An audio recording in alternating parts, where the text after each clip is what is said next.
Hey guys, imagine stumbling upon a mud-caked diary that smells of gunpowder, sweat, and the salty sting of ocean foam. Yes, the final journal of a Japanese soldier on Iwo Jima, and trust me, it reads like a horror movie meets bureaucratic nightmare. Before we get lost in the trenches, smash that like button if you love a good grimy history binge, and drop a comment telling us which war movie you'd binge watch on repeat. Now dim the lights, grab a cup of coffee or a can of mystery meat your call, and settle in because this isn't a bedtime story. It's a nightmare you'll want to hear in the dark. You wake up to the relentless thump of artillery, the sky a bruised orange bruise. The diary opens with my hand shaking like a leaf caught in a typhoon as I step onto Iwo Jima's black sand. The sky is a bruised violet, and ash drifts over jagged ridges that look like the spine of a sleeping dragon. Lieutenant Haruo Tanaka barked orders that bounced off the volcanic rock and into our ears like cheap fireworks. I can hear the distant roar of artillery that makes the island itself seem to inhale and exhale. My friend Mitsuo, who used to steal kimonos from our grandmother's closet, now stands beside me with a rifle the size of a sushi roll. We slip into tunnels choked with concrete and the scent of stale sweat, a maze that feels more like the inside of a giant octopus. The walls glisten with a film of salty spray and ash, and every footstep echoes like a ghostly kazoo. Mitsuo jokes that we're on a real-life Minecraft server, but his laugh cracks like broken pottery under the gunfire. Our platoon huddles in a cramped cave, sharing a single stolen candle whose flame flickers like a nervous celebrity on a red carpet. The camaraderie is brittle, snapping at the slightest push, yet it holds us together like cheap ramen broth in a war-torn bowl. By candlelight I scribble the words ash and ink, aware that the ink smells of ash and regret. A moral ache gnaws at me, a feeling as sour as expired sake, because each command feels like a punch to my conscience. I fear the shame of surviving, while my village's rice fields whisper my name in prayers back home. Duty to family tightens my throat, yet a tiny voice inside me begs to be remembered beyond the bullet-scarred headlines. I laugh bitterly that my future audience might be as clueless as a cat watching a samurai movie, but at least they'll hear the truth.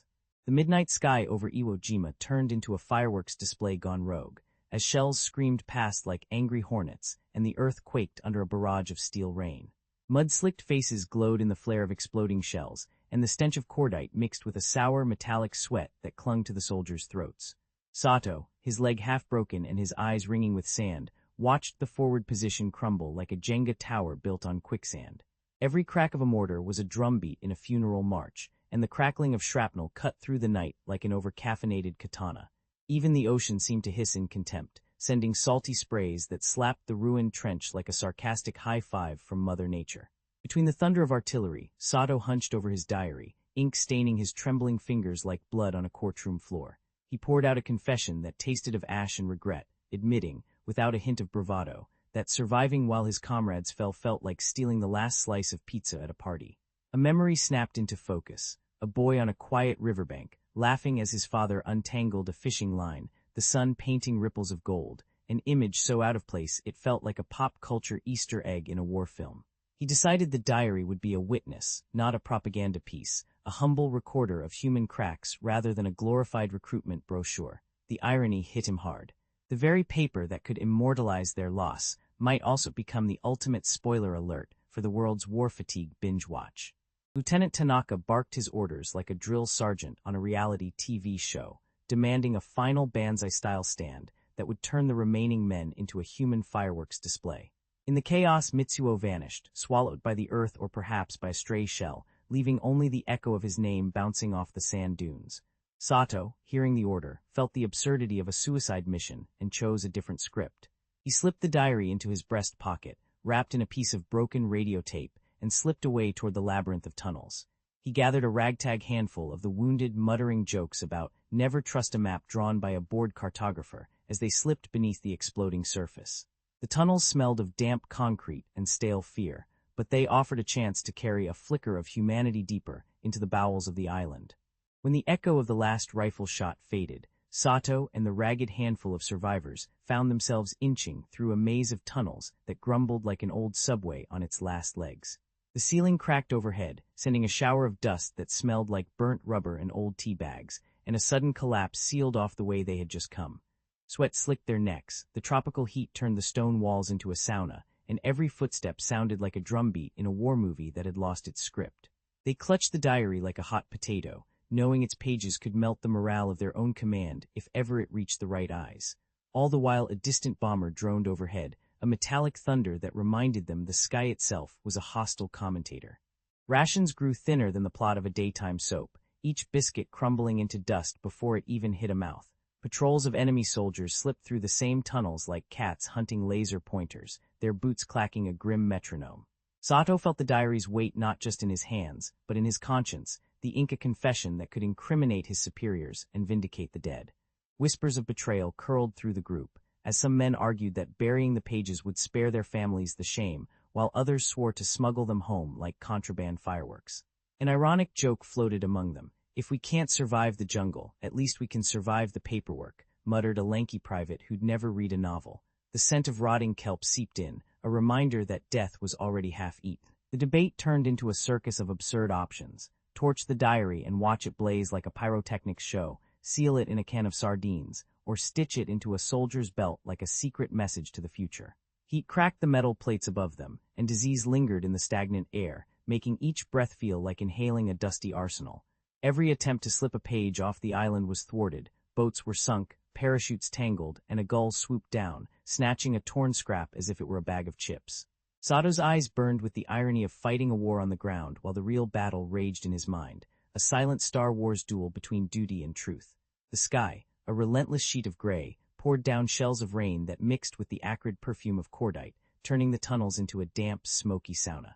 Laughter cracked one night when a soldier compared the diary to a celebrity's scandal diary, noting that both would make the headlines if they ever hit the press.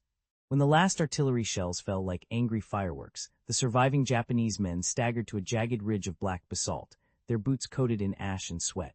In a frenzied act that felt part prayer, part desperate game of hide and seek, they piled the volcanic stones into a cairn that resembled a miniature Mount Fuji on steroids. With shaking hands, Private Sato slipped his battered diary into the hollow, sealing it with a scrap of torn uniform and a whispered promise that no enemy could ever read these words. The wind howled through the crater, carrying the scent of burnt cordite and sea salt, as if nature itself were holding its breath for the hidden confession. Sato's final entry read like a love letter to humanity, not a military report, pleading, "If you find this, read us as men, not as monsters. Remember we loved cherry blossoms and cheap ramen too." He scrawled precise instructions for any curious soul.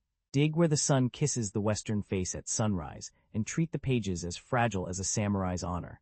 The irony was delicious. He wrote his plea in the same ink that once marked a firing order, now repurposed to ask for peace. He even slipped a tongue-in-cheek reference to a Hollywood cowboy, noting that even a lone gunslinger can feel lonely when the dust settles. Decades later, a grizzled American veteran named Jack, now more seasoned than the island's volcanic soil, trekked back to Iwo Jima for a reunion with his past self. He brushed away the ash with a weathered jacket sleeve, exposing the cairn that looked suspiciously like the set piece from an Indiana Jones movie, minus the rolling boulder, plus a lot more moss. When he pried the stones apart, torn pages fluttered out, smelling of old ink, salt, and a hint of moonshine from a forgotten bunker bar. As he read Sato's words aloud, the distant cries of war faded into a quiet hum, and Jack felt a strange camaraderie, like two gamers discovering they were on opposite sides of the same battle royale. The night before the first shell hit Shuri, Lieutenant Haruto Sakamura huddled behind a rust-caked bamboo fence, clutching a battered notebook he'd christened the diary. Artillery thunder rolled over the limestone cliffs like a broken drum set, shaking the palm frond roofs and sending a spray of salty sea mist into his nostrils. Haruto's pen scratched furiously, ink smudging on the page as the ground trembled beneath his boots. He could taste the coppery tang of fear mingling with the sweet scent of jasmine from a nearby garden that was still stubbornly in bloom. In that dim glow of a lantern, he promised himself to record every face that would become his burden. The first names poured onto the page. Aya, the schoolteacher whose laugh once echoed through classroom walls, now huddled in a cave clutching a chalk-smudged hand towel. Old Mr. Oda, whose knees creaked louder than the distant guns, whispered stories of pre-war Okinawa while the children, thin as matchsticks, gnawed on stale rice crackers. Their eyes glittered with a mixture of terror and defiance, like a retro video game boss that refuses to die. The cave smelled of damp earth, urine, and the sour aftertaste of fear, a cocktail Haruto could almost sip. He noted the irony of teaching peace in a place where the only lesson left was how to stay silent as the sky exploded. Kenichi, the 20-something radio operator, slumped beside Haruto, a cloud of nicotine curling around his head like a bad mystery novel plot. He tapped out Morse code with fingers that jittered from caffeine and exhaustion, sending scraps of orders that smelled of ink and desperation. Supplies were running low, no more canned fish, just a few cracked biscuits that crumbled like old comic books. The High Command's directive to hold at all costs thudded in Haruto's chest louder than the artillery, a drumbeat that clashed with his conscience. He stared at the notebook, wondering how many lives he could save by keeping his pen moving, and how many he'd be forced to send into fire. The morning broke with a thunderous roar that sounded more like a giant drum solo than a sunrise. American carrier planes swooped low, dropping shells that turned the once steep ridges into a pile of jagged sandbags, while the mouths of the caves erupted in orange tongues of flame. The air smelled of cordite, burnt oil, and the sickly sweet rot of earth-swallowing children, who were buried as the ground gave way like a cheap mattress collapsing under weight. Officers shouted orders that read like a ritual sacrifice, demanding a counterattack that would have turned the nearby village into a fireworks display no one wanted to watch. Haruto crouched amid the debris, the world shaking so hard his diary shook in his hands. In his cramped notebook, Haruto scrawled with a trembling hand, "I will not march into death for a flag that only flies over ash." The ink smeared like blood after a hit from a rifle, each line a blunt confession of fear, honor, and a stubborn human instinct to stay alive. He described the children's cries as a broken music box, a sound that cut deeper than any shrapnel. The order to launch, the suicidal charge, felt as absurd as telling a cat to drive a truck, comical in its impossibility, tragic in its intent. With a bitter grin, he wrote, "If this is my last stand, let it be on my own terms, not on a doomed script." Against the hiss of mortars, Haruto gathered a ragtag band of soldiers and frightened villagers, their faces smeared with mud and fear, and slipped toward a narrow gorge that smelled of salt and diesel. The gorge was a slick, surf-swept corridor where waves crashed against stone, turning each step into a slippery gamble as artillery thundered overhead like an over-enthusiastic concert percussionist. He whispered, "Follow me, and we'll make the Americans wish they had a better GPS," trading the sacred oath of obedience for a brutal makeshift evacuation. They ducked behind jagged rocks, the sound of explosions echoing like fireworks on New Year's Eve, while Haruto kept counting breaths, each one a tiny victory against the chaos. By the time they reached the hidden cove, the group was a messy, mud-covered tableau of hope and terror. When the night burned orange from exploding shells, Haruto scribbled in his diary like a war-torn version of a travel blog. The ragged band of survivors trailed through ash-caked roads, dodging patrols of frightened Japanese soldiers who mistook them for deserters. Their throats felt like sandpaper as thirst gnawed, and the smell of rot from dead rodents mixed with the sweet sting of rice that barely fed a handful. Even the wind seemed to snicker, carrying distant American searchlights that sliced the darkness like a Hollywood laser show. Yet Kanishi, usually as steady as a bonsai, let his calm crack, whispering that they were characters in a tragic sitcom that forgot the laugh track. Each page of the diary turned into a ledger of small mercies, a cracked bottle of sake shared at a hollowed-out trench, a lone cherry blossom that fell on a child's cheek and reminded them of home. Arguments flared over which path to take, voices rising like cicadas at dusk, until a desperate soldier named Sato snatched the last sack of rice and vanished into the shadows. The betrayal smelled of sweat and fear, and Haruto noted it with a wry grin, likening Sato to a rogue Pokémon that stole your Pokéballs. The group's morale eroded like a slowly melting snowman under a summer sun, while disease spread with the subtlety of a pop-up ad. Still, the diary captured moments of dark comedy, a soldier slipping on mud and landing face first in a puddle of his own vomit, prompting a snort of laughter that felt like treason. Ambushes became routine, as if the jungle itself had hired mercenaries to test their resolve.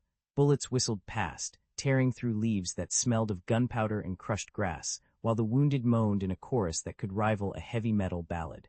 Moral fractures widened. Some men argued that the children should be left behind, others vowed to carry them like treasured loot in an RPG. Haruto's entries swayed between cold tactical notes, take the ridge, avoid the creek, and intimate confessions about his mother's rice porridge, the taste of which haunted his dreams. In a moment of bitter irony, a stray American radio broadcast of a 1950s sitcom crackled on the night, and the soldiers laughed at the absurdity of hearing, "I Love Lucy," while crawling through mud.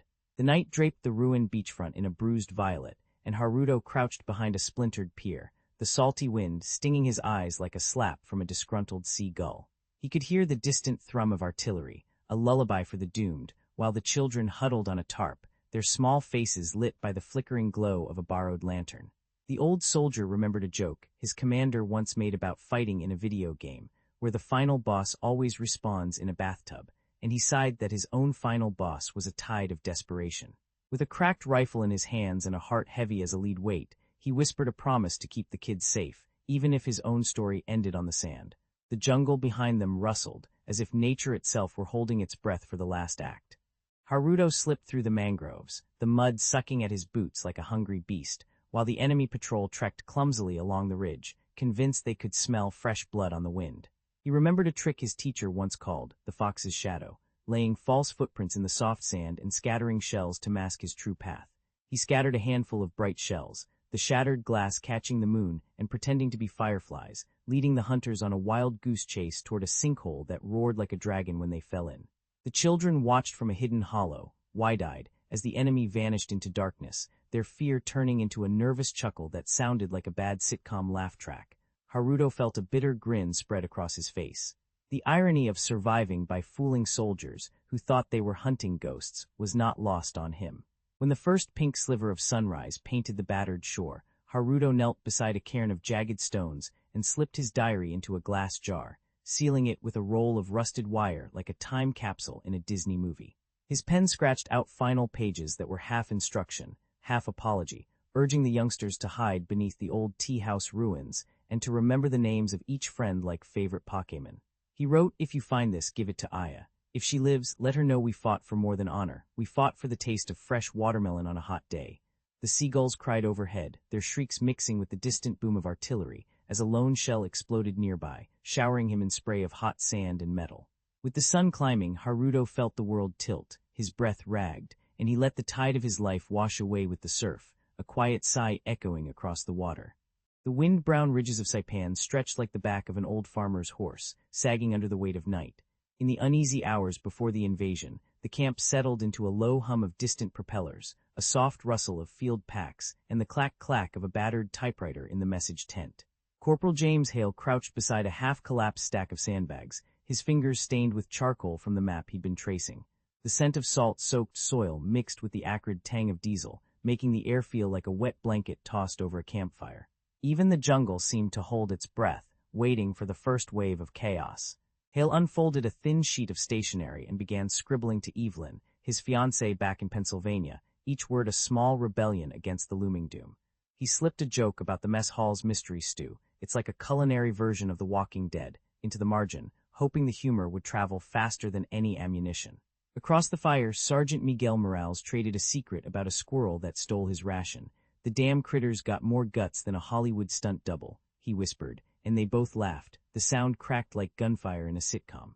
Chaplain Ames listened as Hale confessed annoying regret that he'd never told Evelyn he'd once kissed a girl named Betty in a barn, an admission that felt as heavy as a brass mortar shell.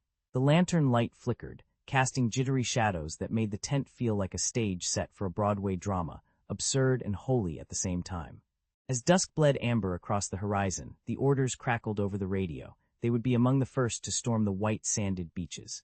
The squad's faces hardened, eyes narrowing like a camera lens focusing on a distant target, each man picturing his own version of glory, or maybe just the taste of cold water on his tongue. Hale's gut tightened, a sensation equal parts excitement and terror, reminiscent of waiting for the final boss in an old arcade game. The wind tugged at his cap, whispering jokes the universe hadn't told yet, while the distant rumble of landing craft grew louder, a metallic chorus announcing the curtain rise. Yet somewhere beneath the bravado, a quiet irony lingered. They were about to become the very story their grandchildren would watch on History channels, popcorn in hand. The rust-red hulls of the transport fleet slipped into Saipan's lagoon like a convoy of angry beetles, each horn-blaring engine a reminder that the beachhead timetable was tightening faster than a drill sergeant's scar tissue. Marines shuffled across the deck, their boots thudding against planks that smelled of oil and old seaweed. In the mess tent, the message officer, a wiry man with ink-stained fingers, leaned over a crate of envelopes and whispered that the next dispatch boat would leave at first light, then disappear like a ghost. He offered to bundle a stack of personal letters for the lucky few who could still write home. Hale stared at the cramped paper, feeling the weight of every unsent word press against his chest. Instead of signing his name in neat block letters, Hale tore the page open and let his pen bleed raw honesty onto the ragged fibers. He confessed a trembling fear that his own heart might start pounding louder than the artillery, a feeling he'd never admit in a bunker. He asked forgiveness for the times he'd been too hard on his younger brother, promising that the Marine's creed was nothing without the love waiting at home. He slipped a line about Evelyn, dreaming that she would someday trade her apron for a college degree, not just a kitchen apron. The ink dried slower than the tide, and Hale felt a strange relief, as if each confession peeled away a layer of armor. The sky erupted in a wash of orange flares, painting the sand with a reckless sunrise that smelled like burnt cordite and fried fish. Shells began to thud in the distance, their echoes ricocheting off the silent strip between the tents like a drum solo gone wrong. Hale grabbed the bundle, slung it over his shoulder, and marched toward the coxswain's launch, his boots kicking up grit that stuck like grit-filled teeth. He crossed the gauntlet of waiting Marines, each one glancing at him as if he'd just announced a surprise pizza party in the middle of a war. The water lapped at the boat's prow, and Hale's heart hammered louder than the incoming shells. The sun rose like a tired drumroll over Saipan, and the landing craft bobbed in uneasy silence until the first engine roared to life. Suddenly the calm cracked, and enemy patrols slipped through the surf like sneaky cats, forcing our dispatch boats to limp back to shore. Radio chatter exploded, a cacophony of squealing static and frantic voices that tangled together like a knot of spaghetti on a busted speaker. In the chaos, the satchel of letters, those brittle, ink-stained lifelines, was hurled into the mud and vanished, swallowed by the frantic scramble. Sergeant Morales dove for the lost satchel, his hands slick with seawater and blood, and emerged with a shrapnel-splintered shoulder that screamed louder than the artillery. Hale watched, torn between the duty to rejoin his unit and the promise he'd made to deliver those words home, feeling like a cat stuck between a laser pointer and a wall of fire. He vaulted over mangled debris, every step echoing like a bad action movie soundtrack, while the stench of cordite and rot mingled in his nostrils. The wounded sergeant's groan was a grim reminder that bravery often wears a bandage-wrapped smile. Amid the mayhem, a lanky amphibious crewman slipped a tar-stained oilcloth over the letters, as if sheltering a newborn from a rainstorm, his grin crooked, his eyes glinting with a mischievous defiance. Not far off, a signalman tucked the same satchel beneath his life vest, humming a faint tune from an old jazz record that seemed oddly out of place on the rim of war. Their small, stubborn acts of humanity glimmered like fireflies in a bunker, defying the looming darkness. Even the sand, gritty and hot, seemed to whisper, "You still have a choice," as the tide of battle surged forward. When the convoy finally coasted into the harbor, a bundle of weather-bleached envelopes slipped into Evelyn's hands like sea-sprayed postcards from the dead. The pages wore the salty, stamped edges of the fleet, each corner curled as if the ocean itself had tried to read them first. She tore open the first letter, and Hale's cramped cursive cracked like a radio transmission from a distant battle, whispering about sandbags and sunrise drills. A stray joke about MREs tasting like cardboard cosplay snacks made her snort, a brief laugh echoing over the clatter of dockworkers. In that moment the war's roar softened to a hush, and the ink became a lifeline tethering home to the far-flung Pacific. Not every missive survived the trip. Some dissolved into brine, their paper eaten by hungry gulls or the indifferent tide. Relatives were left clutching only fragments, a smudged date, a half-written promise, like puzzle pieces tossed into a storm. The irony was cruel. Lives were bartered for a flash of courage, yet the very proof of that bravery could vanish like a ghost in the fog. Evelyn's mother would stare at the empty slot in the mailbox, imagining a letter that might have smelled of cigarette smoke and seaweed. The absence sang louder than any telegram, a silent refrain reminding everyone that war steals both heroes and their headlines. In the dim barracks, Corporal Morales rolled out Hale's final intentions like a treasured mixtape, his voice cracking the quiet with each read-aloud passage. He paced between bunk beds, the scent of stale coffee and sweat mixing with the metallic tang of rifle oil, while the younger Marines leaned in, half listening, half sleeping. Morales would pause after a line about, holding the line for a brother's smile, letting the words linger like a bad haircut that refuses to fade. A stray chuckle escaped when he quoted Hale's sarcastic note about, "No one ever wins the who's the worst at folding a napkin contest in the field," breaking the solemn mood like a rogue wave. By the time the night settled, Hale's voice lingered in the bunkroom, a phantom keeping the living tethered to the fallen. At the crack of dawn on October 23, 1944, I, Captain Elias Marlowe, raised my pen and the first entry of the Kestrel's log. Our sleek destroyer slipped forward in the escort screen, a gray arrow pointing toward Leyte Gulf, while the carrier task force blazed a glittering path ahead, and a lumbering convoy of troop ships lagged behind like a nervous school bus. I introduced my crew, Lieutenant Hana, a sharp-tongued executive officer who can read a compass faster than a teenager can swipe right, Chief Ruiz, the bosun whose hands are as calloused as old rope, and whose laugh sounds like a ship's bell. And Ensign Prout, green-horned but brave enough to dive into the fray without a second thought. The deck smelled of salt, diesel, and the faint perfume of roasted coffee that the galley tried to pass off as morale-boosting. I felt the weight of the line we were to hold, and I scribbled, "We keep the tide turning or we become tied potatoes." The radio crackled with the hoarse voice of Admiral Halsey, warning of a scrappy Japanese surface force gathering like a bad sequel to a war movie. Above us, the threat of suicide aircraft, those kamikaze buzz saws, grew louder, the kind of horror that makes you wish you'd taken a detective class instead of a navigation course.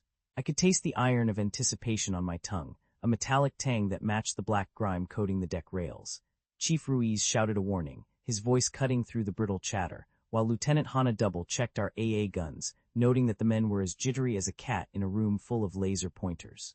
I noted the rising tide of danger, the smell of burnt oil already lingering, and the irony that we were fighting a war that seemed half historical drama, half Saturday morning cartoon. The radar screen flickered to life, painting ghostly blips that danced like fireflies over a midnight lake. At 623 hours, 3 contacts materialized on the bow, and I barked, "General quarters, boys." The crew sprang into action, boots slapping the deck, hoses hissing, and Ensign Prout sprinted to his station with the enthusiasm of a kid chasing the ice cream truck. Even the gulls overhead seemed to pause, as if the heavens themselves were waiting for the next line of the script. In that brief silence before chaos, I could hear my own heart thumping like a drum solo in a war zone soundtrack, and I wondered whether history would remember us as heroes or as the crew that survived a really aggressive video game boss. Night fell like spilled oil over the sea, turning the Gulf into a midnight canvas of silhouettes. The Kestrel crept between the towering columns of steel that glowed like a crooked Christmas tree, its hull humming against the black water.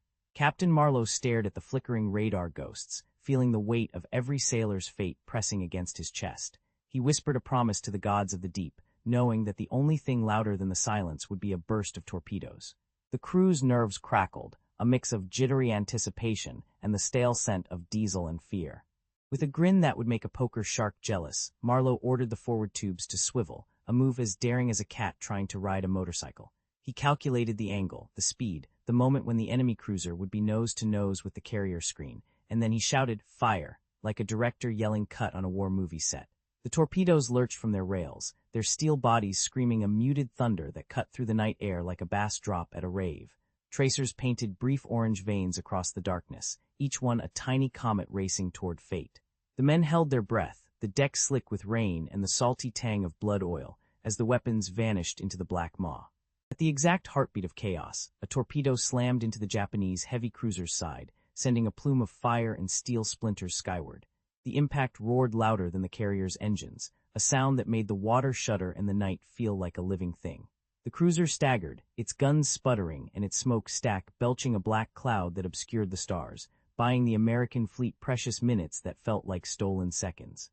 Marlowe let out a low laugh, half triumph, half disbelief, as if he'd just scored a perfect 300 in a video game's final boss level. Yet the victory tasted of iron and ash, a reminder that even a winning shot can carve a wound in the soul.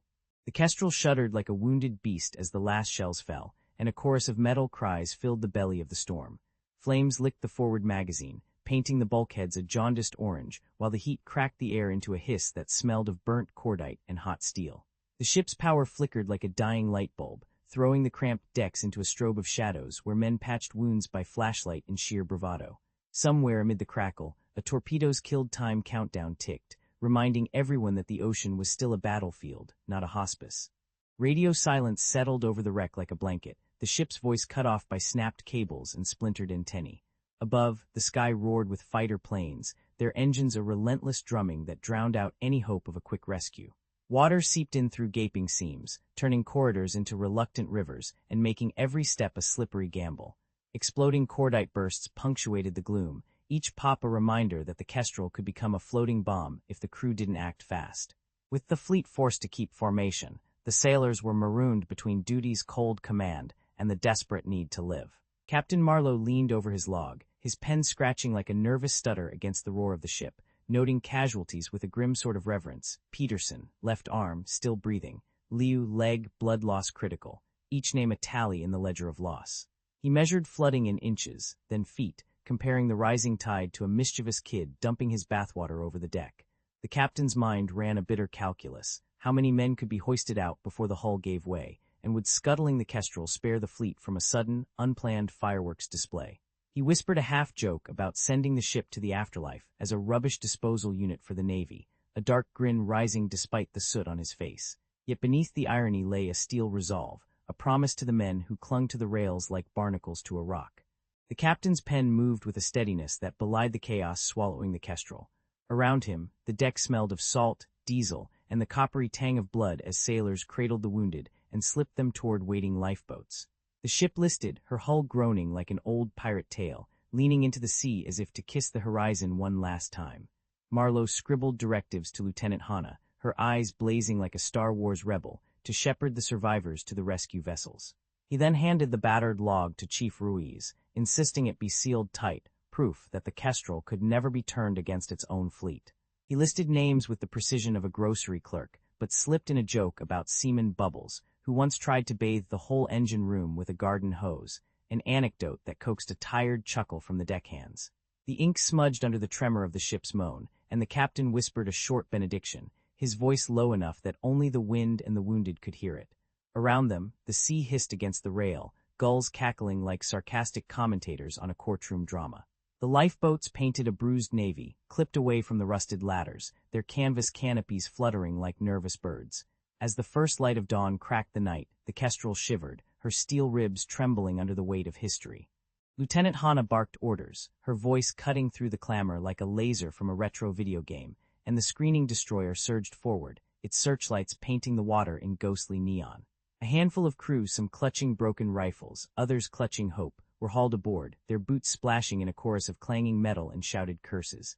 The captain watched the scene from the wheelhouse, his heart a metronome ticking toward its final beat, while the Kestrel's hull began to gulp the sea, sending out a spray that smelled of iron and old coffee. He felt the cold bite of the night air on his cheek, the same air that had once carried triumphant shouts across Pacific waters. With a final, resigned sigh, he signed his name, the ink now a permanent scar on parchment. Lieutenant Margaret Hale stepped off the battered landing craft like a rookie on a movie set, only the script was written in mud and sweat. The air hung heavy with humidity, a damp blanket that clung to her skin and made the tarp-covered tent hospital pulse like a living creature. Distant aircraft drummed a staccato rhythm overhead, their engines a reminder that the war was never far away. Stretchers lined the sand like a line of reluctant dominoes, each one bearing a soldier whose breath sounded like a rusted trumpet. She cracked open a battered notebook, its leather cover scarred by previous handshakes with death, and declared it both a medical log and a makeshift diary of souls. Between the white-knuckled notes of blood pressure and the scribbled names of boys who still smelled of pine sap, Margaret slipped in little details, a love letter tucked in a pocket, a joke about a missing sock that made a corpsman chuckle. The pages quickly filled with the sound of coughing men, the metallic tang of antiseptic, and the soft rustle of sand slipping into torn bandages. Each entry was a tiny rebellion against the anonymity of war, a way to remind herself that a number was not a person. Soon the tide of wounded surged like a broken dam, and Dr. Elias Rowe and his handful of corpsmen swarmed the tents like over-caffeinated ants. Supplies dwindled to a whisper. The bandage box was half empty, the morphine ampules were as rare as a sunrise on a cloudy night. Margaret watched a private's leg bleed faster than a cheap faucet, and realized the irony of trying to stitch hope together with thread that was already frayed. Yet she kept writing, even when the stench of gasoline and blood mingled into a smell that could have knocked a cartoon character out of a comic strip. The night fell like a blackout curtain over the Guadalcanal jungle, then the sky ripped open with the roar of Japanese bombers. Sparks sprayed from the beach as the amphibious assault barges slammed into the surf, sending mud and men flying like sloppy pancakes. Above the chaos, 6-hour air raids drummed the sand, each explosion a gut punch of heat and shrapnel. The tents quivered, their canvas flapping like wounded birds, and the scent of cordite mingled with the sour odor of vomit and rain-soaked earth. In that maelstrom, Margaret's lantern cast a trembling glow over a battlefield that felt more like a bad sci-fi movie set than a war zone. She rushed from one mangled stretcher to another, balancing the scalpel's precision against the desperate need for a warm word. When a young reconnaissance pilot's son clutched his thin chest, his pulse fluttered like a moth trapped in a lantern, and his father's uniform lay torn beside him.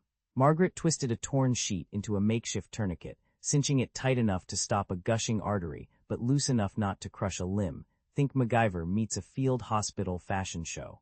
The boy's eyes widened as she whispered a joke about the enemy's hairdo, a tiny grin breaking through the pain. All the while the distant engines screamed, a soundtrack that would make even the hardcore metalhead flinch. With each life she saved, Margaret dipped her pen into a tin of smudged ink and scrawled a name, the letters trembling as if they too felt the tremor of artillery. When a soldier's last breath escaped in a rasp, she read his name aloud, the sound echoing over the tin roofs like a choir of ghosts. The dying clutched the notebook, eyes shining with the odd comfort that someone was writing their story, not just erasing it.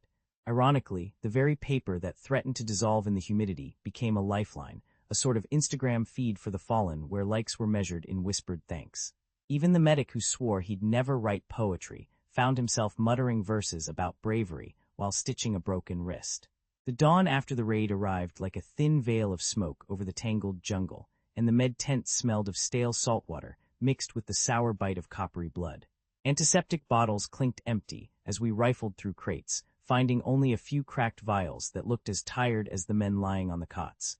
Fever curled through the tents like a lazy river of heat, and the humid air carried the whine of mosquitoes that seemed to mock our misery. Even the jungle's chorus of cicadas swapped its usual rhythm for a grim drumbeat of coughing and shuffling feet, reminding us that the battle was far from over. Margaret stood over a mangled leg, her hands trembling like a nervous drummer, when she realized the only silver she could offer was a handful of gauze and a prayer. She had to choose between a badly burned lieutenant who swore he'd outrun a T-Rex and a rookie whose only weapon was his stubborn optimism. The decision felt like a scene from The Walking Dead, where you decide who lives in the next episode.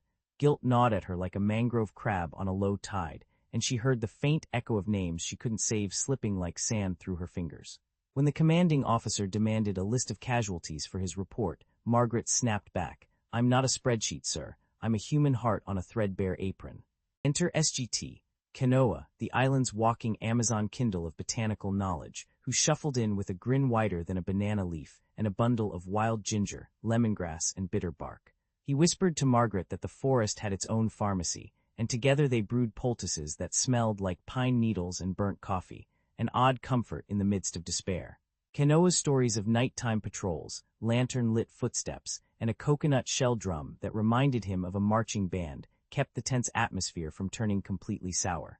Their partnership grew like the vines around the tents, tangled, resilient, and oddly beautiful, each shared laugh a brief escape from the relentless heat. When the first relief convoy rumbled onto the sand-capped runway, the air tasted like diesel and hope, a strange perfume after months of gunfire and mud.